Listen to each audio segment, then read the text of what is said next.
Alright guys, welcome back to the channel. And आज की video में मैं डिस्कस करने वाला हूँ एक DSA preparation plan specifically for cracking DSA interviews. अब आपने बहुत सारे रोड मैप्स देखे होंगे, तो ये उनसे कैसे डिफरेंट है।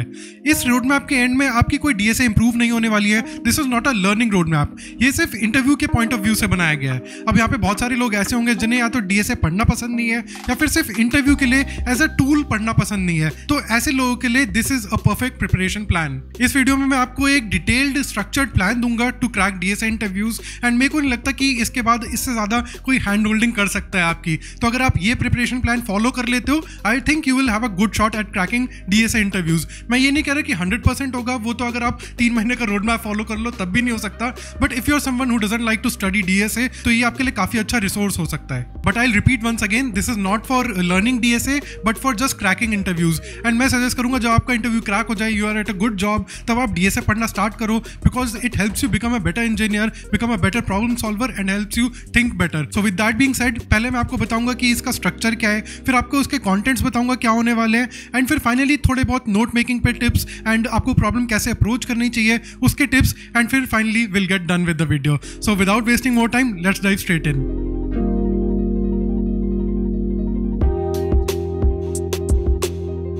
तो ये जो मैं टूल यूज़ कर रहा हूँ इसका नाम है नोशन। ये आपको एक वेबसाइट के तौर पे अवेलेबल हो जाएगा, लिंक आपको डिस्क्रिप्शन में मिल जाएगा, आप जाके उसे बुकमार्क कर सकते हो। तो सबसे पहले स्ट्रक्चर देख लेते हैं क्या होगा प्लान का।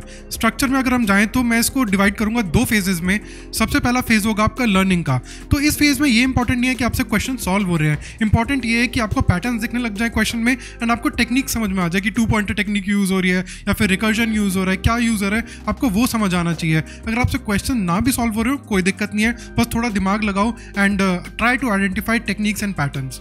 जो फेज 2 है उसका सिर्फ एक एम है, practice as much as you can. मैं कुछ क्वेश्चंस प्रोवाइड करूंगा, वो तो प्रैक्टिस करने ही करने हैं। उसके अलावा अगर आपको लगे कि और प्रैक्टिस की जरूरत है किसी टॉपिक पे, तो आप वो भी प्रैक्टिस कर सकते हो।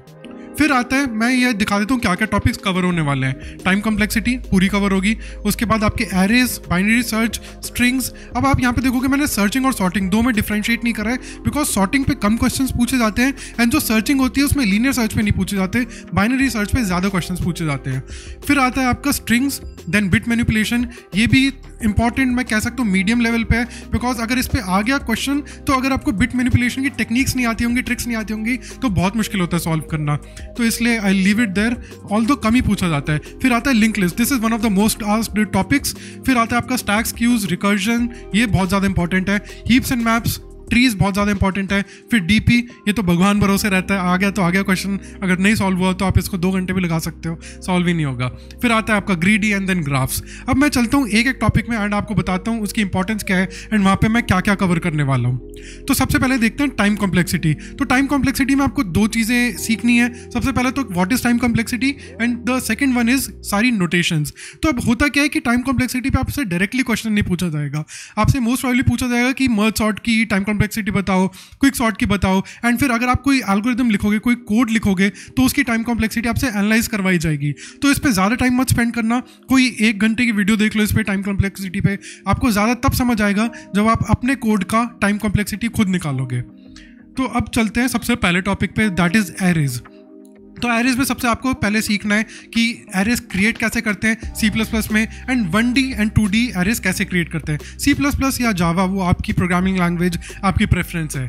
फिर आता है आपका पहला क्वेश्चन, मर्ज सॉर्टेड एरेज। उसके बाद valid mountain, replace with greatest on the right, and spiral order matrix. ये इतने ज़्यादा टफ क्वेश्चंस नहीं है, लेकिन इसमें आपके सारे कॉन्सेप्ट्स कवर हो जाएंगे इनिशियल के। जैसे कि आपका 2D एरे भी कवर हो गया, आपका 1D एरे कवर हो गया, इसमें आपकी ऑक्सिलरी एरे की भी टेक्निक कवर हो जाएगी, जिसमें आप एक अलग से एरे बनाते हो टू जैसे कि आप एरे प्री प्रोसेस करते हो to actually solve the question.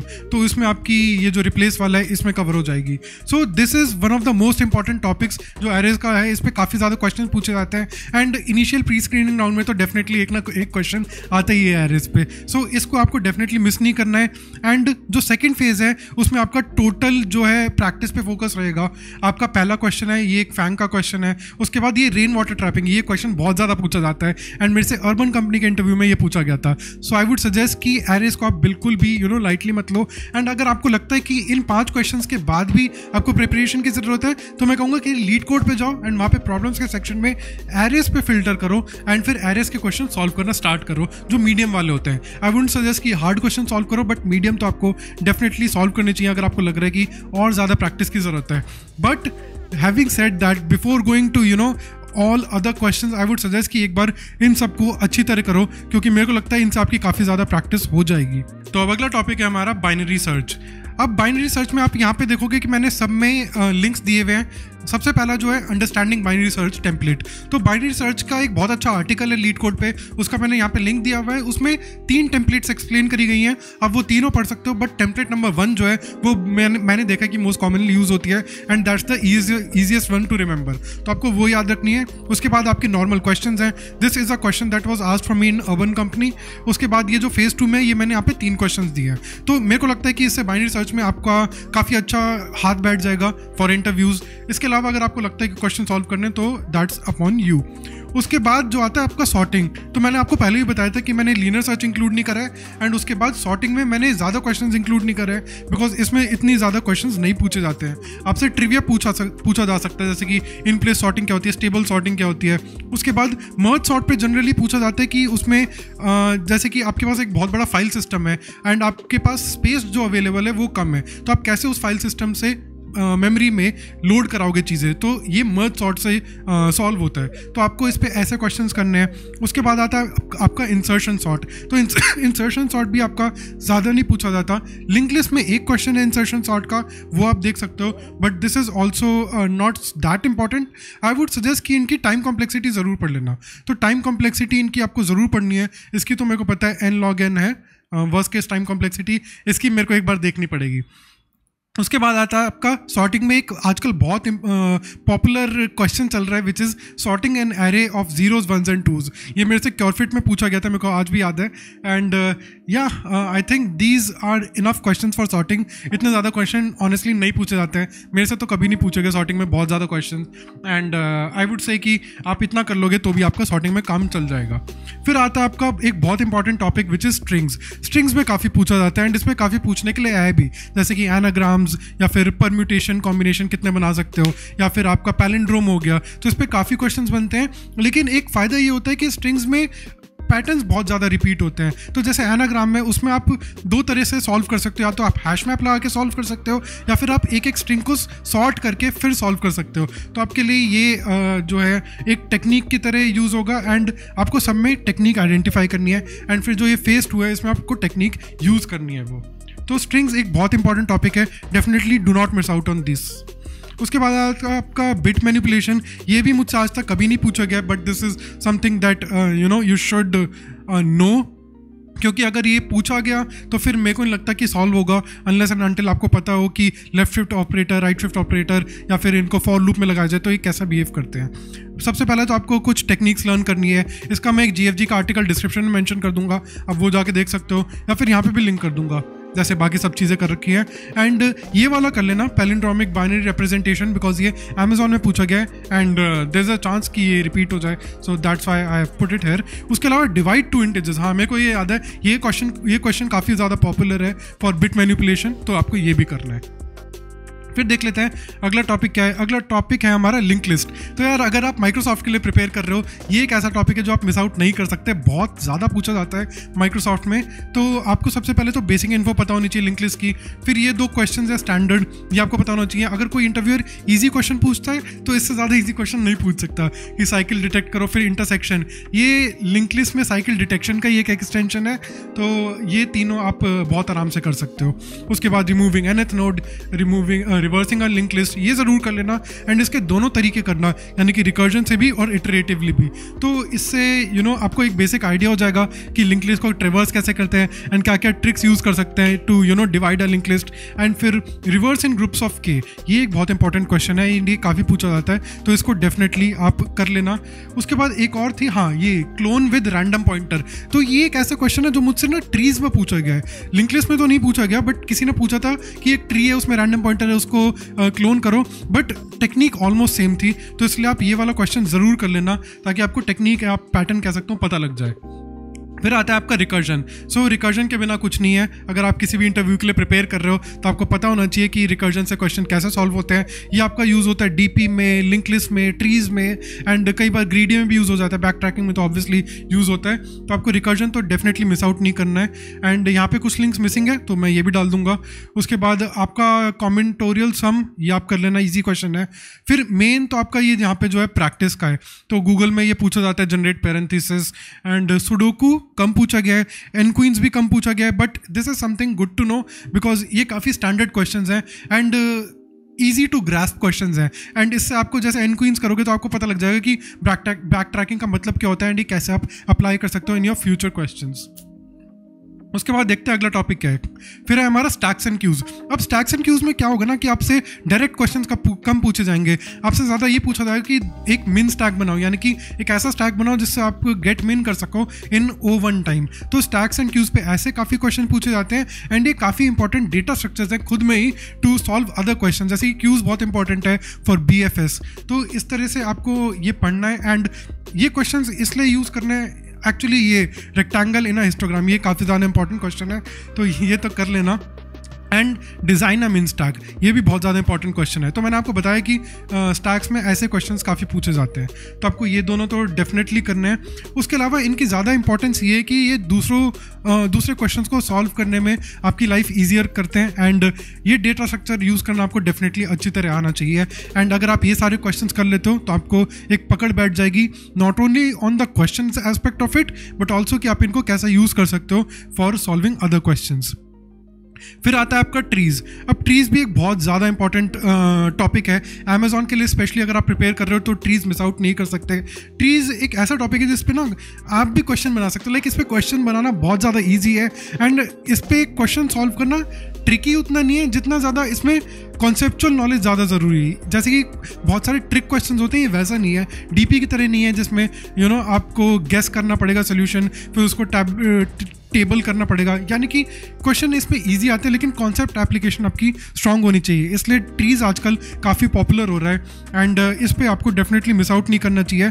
सारे आपको ट्रेवर्सल्स पता होने चाहिए, सबसे पहला कॉन्सेप्ट ट्रेवर्सल, ये आपको सारा पता होना चाहिए। उसके बाद अगर आप ये चारों क्वेश्चंस कर लेते हो ना तो आपको एक बेसिक टेक्निक पता लग जाएगी कि आप ट्रीज़ में अंदर जाते जाते कैसे डेटा अपना स्टोर कर सकते हो, कैसे कोई वैल्यू मेंटेन कर सकते हो एंड ये आपको हेल्प करेगा आगे के क्वेश्चन सॉल्व करने में। सो identify the techniques used for trees.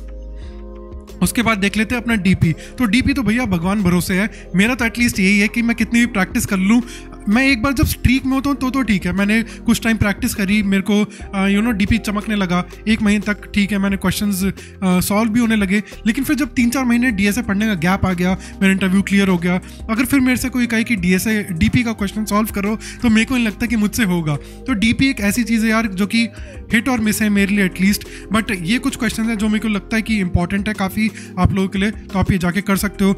बाकी डीपी का कोई भी क्वेश्चन मेरे को नहीं लगता कि ईजी कैटेगरी में फॉल करता है, barring the very basic questions जैसे ये कॉइन चेंज या फिर फिबोनाची जो कि एक्सप्लेन करने के लिए यूज़ होता है। इसके अलावा मेरे को नहीं लगता कि बहुत ज़्यादा इजी क्वेश्चंस हैं डीपी पे, तो आप ये कर सकते हो प्रैक्टिस, लेकिन this practice will not be enough. मैं कहूँगा कि आप एक बार ये सारा कर लो, उसके बाद आप डीपी पे दोबारा आना and practice question from leet code, जितने भी आपको अच्छे क्वेश्चन मिले। एंड इंटरव्यू बिट पे इसकी काफ़ी अच्छी कलेक्शन है, तो I would give a shout out to interview bit.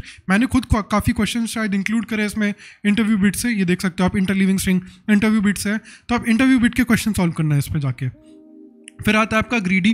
तो ग्रीडी पे कुछ क्वेश्चंस हैं यहाँ पे मैंने दे रखे हैं, like I don't think greedy is a very popular interview topic, but you can definitely check it out. एक ये मीटिंग रूम्स वाला क्वेश्चन है, ये काफ़ी इंपॉर्टेंट है, ये कर लेना। मैंने देखा है कि ओवरलैपिंग इंटरवल्स पे क्वेश्चन पूछे जाते हैं एंड ये एक ऐसी टेक्निक है जिससे वो आप क्वेश्चन सॉल्व कर सकते हो, तो ये कर लेना। उसके अलावा अगर देखा जाए तो डिस्ट्रीब्यूट कैंडी, ये काफ़ी जगह मैंने लिखा हुआ देखा है, बट आई डोंट थिंक कि इंटरव्यूज़ में इतना पूछा जाता है, बट स्टिल आप ये कर सकते हो। एंड ग्रीडी के लिए भी मैंने यहाँ पे क्वेश्चन दे रखे हैं आपको, ऑल दो आई डोंट थिंक इतना ज़्यादा इसकी इंपॉर्टेंस है इंटरव्यूज़ में। फिर फाइनली आता है आपका ग्राफ। तो ग्राफ भी एक ऐसा टॉपिक है जो आप एक बार पढ़ लो ना, आपको अगर कॉन्सेप्ट समझ आ गया, BFS DFS आपको अच्छी तरह समझ आ गया, मैं एक बहुत अच्छी वीडियो लिंक करूँगा MIT की, तो अगर आपको एक बार वो समझ आ गया, आपके लिए कोई भी क्वेश्चन मुश्किल नहीं होगा सॉल्व करना ग्राफ में। ग्राफ की दिक्कत ये है कि उसके जो API है ना वो बहुत ज़्यादा एक्सटेंसिव हो जाती है, यानी कि आपको कोई क्वेश्चन दिया, आप उस क्वेश्चन को मॉडल कैसे करोगे ग्राफ में, वही एक बहुत बड़ा इंप्लीमेंटेशन है। एंड वहीं पे आपकी जो है कॉन्सेप्चुअल नॉलेज चेक होती है, उसके बाद तो बस आपको BFS या DFS लगाना है एंड आपका काम हो जाएगा। तो इसलिए मैं आपसे कहूँगा कि ग्राफ की ना थ्योरेटिकल नॉलेज बहुत अच्छे से लेना। मैं जो आपको वीडियो लिंक करूँगा वो तो डेफिनेटली आपको देखनी है। उसके अलावा आप प्रैक्टिस कर सकते हो। प्रैक्टिस के लिए मैंने यहाँ पे काफ़ी क्वेश्चंस दिए हैं। मैंने इसको फेज़ 1 फेज़ 2 में डिवाइड नहीं करा है, बिकॉज आई डोंट थिंक कि ग्राफ पे ऐसा है कि बहुत ज़्यादा डिफिकल्ट है या बहुत ज़्यादा मेरे को कोई इजी क्वेश्चन मिले। मैंने बहुत रिसर्च करी, मैंने कोशिश करा कि मैं इसको फेज़ 1 एंड 2 में डिवाइड करूँ, लेकिन ऑनेस्टली स्पीकिंग मैं वो नहीं कर पाया। मेरे को कोई एक्सट्रीम्स पे क्वेश्चन नहीं मिले। सो आप ये क्वेश्चंस कर सकते हो। एंड ऐसे कि बहुत लोग डरते हैं ग्राफ से, आपको डरना नहीं है। आपको BFS एंड DFS बस ये दो चीज़ें आप अच्छी तरह समझ लो। प्रीम्स क्रूस्कल भी मत करो, कुछ मत करो, बस ये BFS DFS अच्छी तरह समझ लो, आपका डेफिनेटली इंटरव्यू का काम हो जाएगा। एंड वैसे भी इस पे इतने ज़्यादा नहीं पूछे जाते, कभी एक आध पूछ लिया तो पूछ लिया, बट वो आपसे ये एक्सपेक्ट नहीं करेंगे आप पूरा एट दी एंड तक जाके आप इसका वर्किंग सोल्यूशन दो। मोस्टली आपका थॉट प्रोसेस देखा जाता है। एटलीस्ट मेरे साथ तो यही हुआ था जब मैंने क्योरफिट में ग्राफ का क्वेश्चन सॉल्व करा था। उन्होंने मेरा थॉट प्रोसेस देखा एंड देखा कि क्या मैं एक ग्राफ बना पाया उससे। तो जैसे ही मैंने उनको ग्राफ बनाया, उन्होंने खुद ही कह दिया हाँ यार फिर तो बस BFS लगाने की बात है and you will be good with it. तो इस पर आपको बस ये देखना है कि आप ग्राफ में कैसे क्वेश्चन को मॉडल करोगे। सो अब देख लेते हैं कि आपको इस प्लान को यूटिलाइज कैसे करना है। तो जो फेज़ 1 है, इसमें इंपॉर्टेंट चीज़ ये है कि आप सोल्यूशन को समझो कि वो सोल्यूशन के पीछे इंट्यूशन क्या थी, क्योंकि बहुत ही लिमिटेड क्वेश्चंस होंगे। ऑब्वियसली ये कोई लर्निंग प्लान नहीं है, but this is just for interviews, geared for interviews. तो आपके पास लिमिटेड क्वेश्चंस हैं, तो आपको हर क्वेश्चन पे तवज्जो देनी है कि आप उस क्वेश्चन को समझ पाओ, उसके सोल्यूशन के पीछे की इंट्यूशन का समझ पाओ। डेफिनेटली पहले 30 मिनट आप खुद अटेम्प्ट करना ट्राई करो, नहीं होता तो फिर सोल्यूशन देखो एंड देखो कि वो उसमें टेक्निक क्या यूज़ हुई है, डेटा स्ट्रक्चर कौन सा यूज़ हुआ है एंड आप उसको कहाँ पे मिस कर गए। तो ये चीज़ें एनालाइज करना बहुत ज़्यादा इंपॉर्टेंट है। जो सेकंड फेज़ है उसमें मैं कहूँगा कि पहले आधे घंटे खुद सॉल्व करने की कोशिश करो, फिर नहीं होता तो अगले 15 मिनट आप कोई हिंट देख सकते हो। जैसे इंटरव्यू बिट पे तो हिंट होता है, लीड कोड पे नहीं होता, बट आप गीक्स और गीक्स का आर्टिकल खोल सकते हो साइड में, या डिस्कशन सेक्शन खोल सकते हो। थोड़ा सा देखा एंड उसके बाद ट्राई करा सॉल्व करने का, नहीं होता तो मैं ये नहीं कहूँगा कि पूरा टाइम उस पर स्पेंड कर दो, because obviously this is phase 2। आप थोड़े टाइम आपको हो चुका है एंड फिर आपका इंटरव्यूज़ भी पास आ रहे हैं, आपका हो सकता है प्लेसमेंट का इंटरव्यू या फिर जॉब चेंज करने की जल्दी हो। तो इसलिए मैं कहूँगा कि टाइम करके करो इस बार एंड 1-1.5 घंटे से ज़्यादा आपको एक क्वेश्चन पे नहीं स्पेंड करना चाहिए। सो पहले आधे घंटे सॉल्व करा खुद, नहीं हुआ तो 15 मिनट हिंट देखा, फिर नहीं हुआ तो सोल्यूशन देखा एंड उसके पीछे की इंट्यूशन समझी एंड देन मूव ऑन। तो अब थोड़ी बात कर लेते हैं नोट्स की। तो जनरली मैं कैसे नोट्स बनाता हूँ, मैं कोड लिखता हूँ अपना एंड फिर उसको गिटअप पे पब्लिश करता हूँ। तो आजकल क्या हो गया कि गिटअप की मोबाइल ऐप भी आ गई है, तो आपको कभी ऑन द गो रिवाइज करना हो तो बस आपका मोबाइल ऐप खोली, उसमें रिपोजिटरी पे गए and you can start looking at A code and वो कोड आपने लिखा है तो आपको अच्छी तरह समझ आएगा, क्योंकि आपकी कोडिंग स्टाइल यूनिक होगा। तो इसलिए I think the best way of taking notes is to just upload it on GitHub. Pen paper के नोट्स अगर आपको समझ में आते हैं तो आप वो भी कर सकते हो, but personally for me I have always been inclined towards pushing my codes towards GitHub. हमेशा मेरे पास मोबाइल ऐप में वो अवेलेबल रहता है and this it's just a convenient way for me. So this is how you can make notes for learning DSA। So now once you are done with this preparation plan, I would say कि interview schedule करना start कर दो, because interview आपको मिलने में भी time लगेगा and फिर जो ये बीच का टाइम है आप उसको प्रैक्टिस करने के लिए, एक्स्ट्रा इसके ओवर एंड अबव प्रैक्टिस करने के लिए यूज़ कर सकते हो। एंड आई होप कि इस प्रिपरेशन प्लान से आपके इंटरव्यूज़ क्रैक होना शुरू हो जाएं एंड अगर नहीं भी होते तो you can use this as a question bank. And we are about to reach 10,000 subscribers. तो यार कुछ चैनल्स होते हैं जिनको आपको सब्सक्राइब कर लेना चाहिए, क्योंकि ऐसी वीडियोज़, इन्फॉर्मेटिव वीडियोज़ आपके लिए बहुत हेल्प करेंगी आपके आने वाले करियर में भी। एंड मैं रेगुलरली वीडियोज़ अब कोशिश करूँगा कि बनाऊँ। काफ़ी टाइम से मेरे को पता है रेगुलर वीडियोज़ नहीं आ रही, but because I left Curefit and थोड़ा बीच में टर्मोइल चल रहा था तो इस वजह से वीडियोज़ की पेस जो है वो स्लो हो गई थी। बट अब मैं कोशिश करूँगा कि रेगुलर वीडियोज़ आए। तो सब्सक्राइब टू दिस चैनल, कुछ चैनल आपको डेफिनेटली सब्सक्राइब करने चाहिए and this is one of them. And share it with your friends and help me reach 10,000 subscribers. Thank you so much for watching and I'll see you in another video.